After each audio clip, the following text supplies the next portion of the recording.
Nifty bank നിഫ്റ്റിയുടെ support and resistance നോക്കുന്നത് simple analysis ആണ്.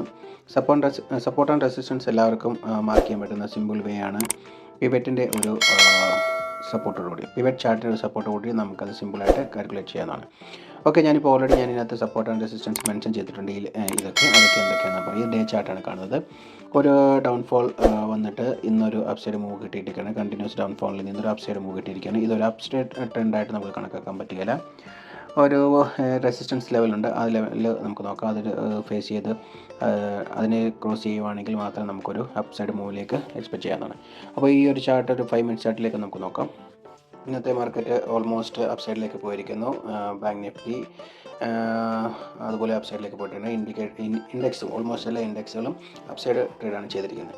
മോർണിംഗിൽ തന്നെ ഒരു ലെവൽസിൽ ഡൗൺ ട്രെൻഡിലേക്ക് വന്നതിന് ശേഷം അപ്സൈഡിലേക്ക് പോയി ആ ഒരു മോർണിംഗ് ഓപ്പണിംഗ് റേഞ്ചിൽ തന്നെ മാർക്കറ്റ് ട്രേഡിന് ശേഷം ലാസ്റ്റ് ടൈമിൽ ഒരു അപ്സൈഡ് മൂവാണ് കാണിച്ചിരിക്കുന്നത്.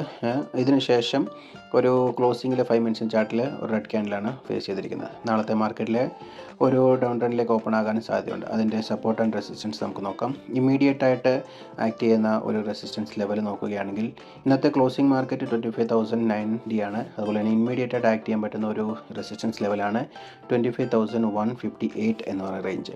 അതായത് ഈ ഒരു റേഞ്ചിലായിരിക്കും മാർക്കറ്റ് നമുക്കൊരു ഇമ്മീഡിയറ്റ് ആയിട്ട് റെസിസ്റ്റൻസ് ചെയ്യുക. അതിനുശേഷം സപ്പോർട്ട് എടുക്കുകയാണെങ്കിൽ കിട്ടുന്ന ഒരു സപ്പോർട്ട് ലെവലാണ് 25,000ഉം അതുപോലെ തന്നെ 24,960.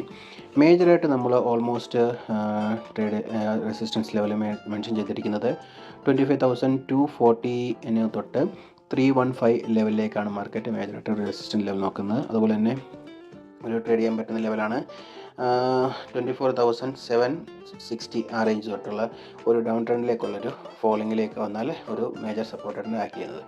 ഇന്നത്തെ ട്രേഡിൽ ഓൾമോസ്റ്റ് നല്ലൊരു ട്രെൻഡിങ് ആയിരുന്നു മോർണിംഗ് ടൈം. അതിനുശേഷം സൈഡ് വേസ് പോയെങ്കിലും മാർക്കറ്റ് ക്ലോസ് ആയിരിക്കുന്നത് അപ്പ് സൈഡിലാണ്. അപ്പം ഇന്ന് റിലയൻസിൻ്റെ മാർക്കറ്റിലും ഡൗൺ ട്രെൻഡിലേക്കായിരുന്നു.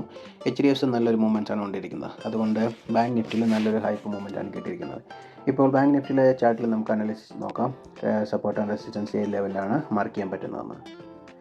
ബാങ്ക് നിഫ്റ്റി ചാർട്ട് നമുക്കൊന്ന് നോക്കാം.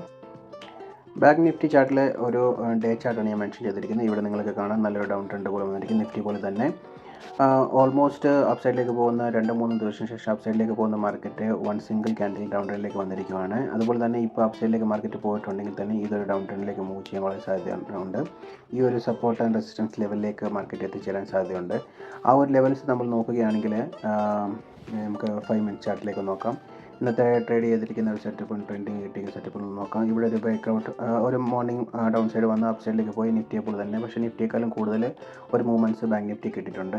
ഈ ഒരു ബ്രേക്ക്ഔട്ട് ലെവലൊക്കെ ഇവിടെ സംഭവിച്ചിട്ട് ഇവിടുന്ന് ട്രേഡ് എടുത്തവരുണ്ട്. വളരെയേറെ നല്ലൊരു മൂവ്മെൻറ്റ്സ് കിട്ടിയിട്ടുണ്ട്. ഈ ഒരു സപ്പോർട്ട് ആൻഡ് റെസിസ്റ്റൻസ് ക്രോസ് ചെയ്തതിന് ശേഷം അല്ലെങ്കിൽ ഓപ്പണിംഗ് ക്രോസ് ചെയ്തതിന് ശേഷം ഹൈ ക്രോസ് ചെയ്തതിന് ശേഷം മാർക്കറ്റിലേക്ക് ഒരു മൂവ്മെൻറ്റ്സ് കിട്ടിയിട്ടുണ്ട്. ആ രീതിയിൽ കൺസെപ്റ്റിൽ നോക്കിയവർക്ക് ട്രേഡ് ചെയ്തവർ പ്രോഫിറ്റിലേക്ക് എത്താൻ സാധിച്ചിട്ടുണ്ട്. അതുപോലെ തന്നെ 5 മിനിറ്റ്സ് ചാർട്ടിലെ ലാസ്റ്റ് ഒരു നല്ലൊരു ഡൗൺ ട്രെൻഡിലേക്ക് വന്നിരിക്കുകയാണ് മാർക്കറ്റ്.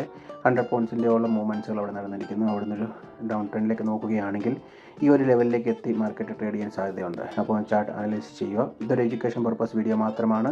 സ്വന്തമായിട്ട് നിങ്ങൾ സെൽഫായിട്ട് അനലൈസ് ചെയ്ത് വേണം ട്രേഡ് ചെയ്യാൻ വേണ്ടി. അപ്പം ഞാൻ മാർക്ക് ചെയ്തിരിക്കുന്ന ലെവൽസ് പറയുവാണെങ്കിൽ ഒരു അപ്പർ റെസിസ്റ്റൻസ് ലെവലാണെന്ന് നോക്കുകയാണെങ്കിൽ 57,230 തൊട്ട് 330 വരെയുള്ള റേഞ്ചിലേക്ക് റെസിസ്റ്റൻസ് ഫേസ് ചെയ്യാൻ സാധ്യതയുണ്ട്. അതിനുശേഷം ഇമ്മീഡിയറ്റ് ആക്ട് ചെയ്യുക. ഒരു ഡൗൺ ട്രെൻഡിലേക്ക് നോക്കുമ്പോൾ ഒരു സപ്പോർട്ട് ലെവൽ നോക്കുന്നത് 56,900 590 അതുപോലെ തന്നെ 500 റേഞ്ചിലേക്ക് മാർക്കറ്റ് വരാൻ സാധ്യതയുണ്ട്. മേജർ ലെവൽ നോക്കുകയാണെങ്കിൽ 57,600 എബോവ് പോയാൽ ഒരു അപ്പ് മൂവ്മെൻറ്റിലേക്ക് പോവുകയാണെങ്കിൽ അവിടെ റെസിസ്റ്റൻസ് ഫേസ് ചെയ്യാൻ സാധ്യതയുണ്ട്. അതുപോലെ തന്നെ ഡൗൺ ട്രെൻഡിലേക്ക് വരികയാണ് മേജറായിട്ടുള്ള ലെവൽസ് എന്ന് പറയുന്നത് 56,100 ലെവലിലേക്കും മാർക്കറ്റ് എക്സെപ്റ്റ് ചെയ്യണം. അപ്പോൾ നിങ്ങൾക്ക് നല്ലൊരു വ്യൂ കിട്ടിയെന്ന് വിചാരിക്കുന്നു. സപ്പോർട്ട് പിവറ്റിൻ്റെ ഒരു ക്യാമറയുടെ സപ്പോർട്ടോട് കൂടി നമുക്ക് സപ്പോർട്ട് ആൻഡ് റെസിസ്റ്റൻസ് മേജറായിട്ടുള്ളത് കാൽക്കുലേറ്റ് ചെയ്യാൻ പറ്റും. അപ്പോൾ ഇന്നത്തെ വീഡിയോകളൊക്കെ ഇഷ്ടപ്പെട്ടെന്ന് വിചാരിക്കുന്നു. നെക്സ്റ്റ് വീഡിയോയിൽ കാണാം. അതുവരെ bye. Thank you. Channel support ചെയ്യാൻ മറക്കരുത്. സബ്സ്ക്രൈബ് ചെയ്യുക, ലൈക്ക് ചെയ്യുക. ചെറിയ ഷോർട്ട് വീഡിയോസുകൾ അപ്ഡേറ്റ് ചെയ്യുന്നുണ്ട് സ്റ്റോക്കിനെ കുറിച്ച്. അതിൻ്റെ വിവരങ്ങൾ കിട്ടാൻ നിങ്ങൾ ചാനൽ വിസിറ്റ് ചെയ്യുക. ഓക്കെ ഗൈസ്, പിന്നീട് കാണും വരെ ബൈ. Thank U.